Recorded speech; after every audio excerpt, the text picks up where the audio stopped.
Hey everyone, today in this video, I'm going to show you how to factory reset the Dreame D20 Air Plus. If you're interested in the D20, the link to it will be in the video description, where you can find links to our top robot vacuum, wet dry vacuum, and cordless vacuum cleaner picks, as well as our daily vacuum deals and our newly released robot vacuum comparison tool. So be sure to check out those links in the description. So we have our D20 right here. It's powered on.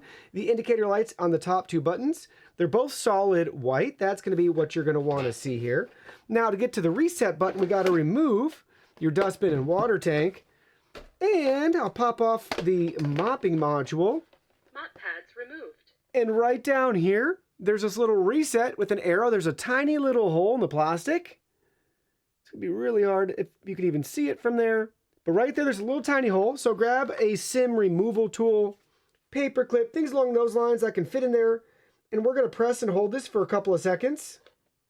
It's about 5 seconds. Restoring to factory settings. Then it says restoring to factory settings. Now we'll just wait a couple more seconds for the factory reset to complete. So the lights are off. It's going to boot back up here in a second. The lights will come back on. You'll hear some startup. Okay, the lights are on right there. You'll hear some startup noises. There's the startup noise. Welcome to use Dreame Robot. Welcome Please prompt. open Robot's cover and scan QR code to download Dreame Home app to view more operations.